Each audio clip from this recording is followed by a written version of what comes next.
This is Brett Rideout from the Wrap app. In this video, we're going to go over how to create an order. Now, first you need to log in, and it'll be taken to the dashboard view. From here, on the left side, you will see Create Order. You will also see Create Quote. This is the first decision you have to make. If you're creating an order that requires our vehicle database, you will use Create Quote. If you need to create an order that does not require a vehicle database, you will use Create Order. I will go over both in detail. So first, let's create an order. A customer has come in, say Rapid Wear, and they need 6x6" decals made. So first, select the customer. If you do not see the customer in this drop-down, you need to add them over here in Customers. Next, you need to put in who ordered them, and then the due date, say the 30th.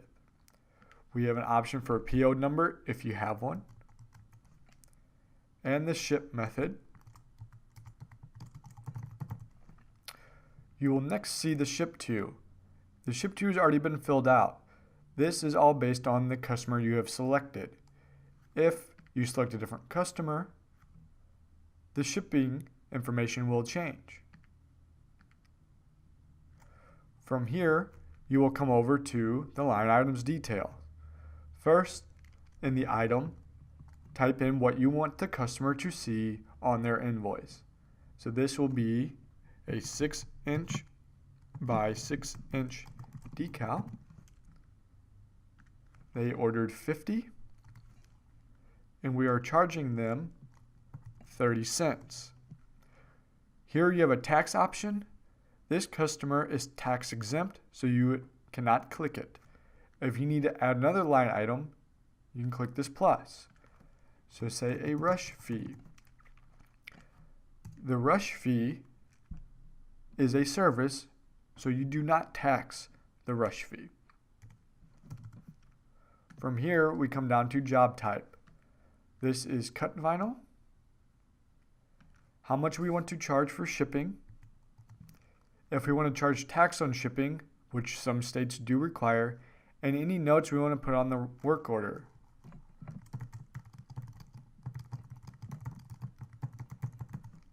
From here, we click Create Order. The software will give you a nice pop-up letting you know the order has been created. Now when you hit OK, the order still appears on your screen. If you need to put in several orders for the same customer or the same job type or even the same line items, you can from here without clearing it out.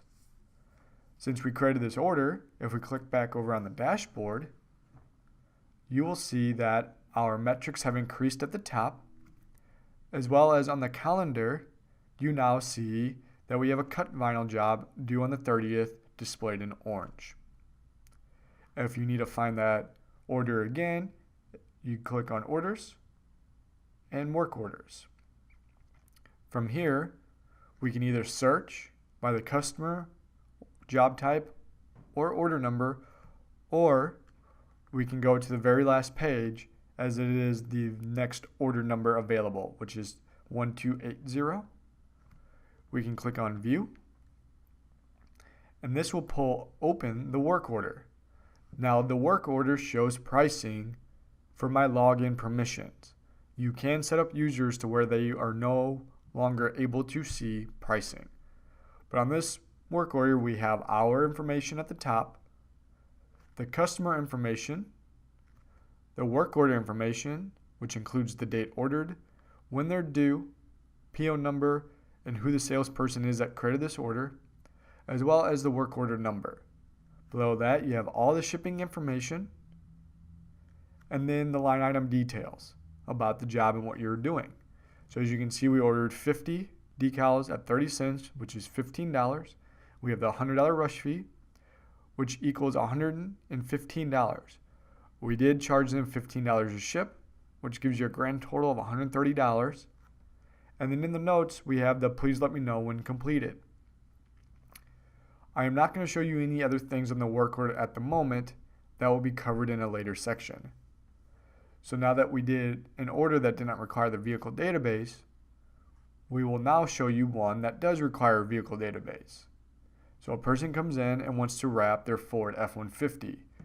We would come over to Create Quote. From the Create Quote, we would select that customer. We would fill in who ordered it. The ship method on this one is going to be customer pickup. The ship to at this point is not valid. You can clear it or leave it, as the ship method lets everyone know it is not shipping. From here, we want to select the job type, which is a color change. The vehicle that we're putting it on, which is a Ford F-150. Since it is a color change, we're going to wrap the roof. And we're going to do it in a 3M matte black with a gloss laminate. We can choose how many labor hours is it going to take. Any art fee or shipping, which they're picking up, so there's no shipping. Any additional charges we need to charge this customer, as well as any notes. From here, we will select Get Price, and it'll show us what we need to charge for this vehicle wrap. Once again, we have the line item details, which is identical to what we've seen before. So this is the color change on Ford F-150. We're only doing one. And the price is $2,994.30. Now the customer I selected in this is not tax exempt, so we can charge them tax on this line item. Instead of clicking Save Quote, we will click Convert to Work Order. This will take all the information you just entered and populate it into our Create Order page, like we just saw.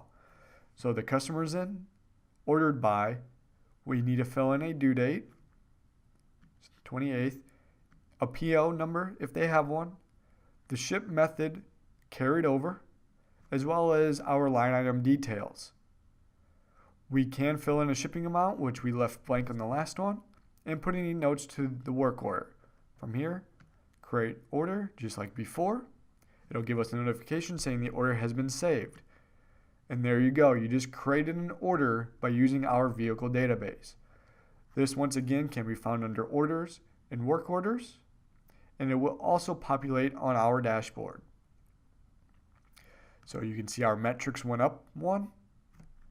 And when we scroll down, we now see that we have a color change wrap scheduled for the 28th, along with a cut vinyl job.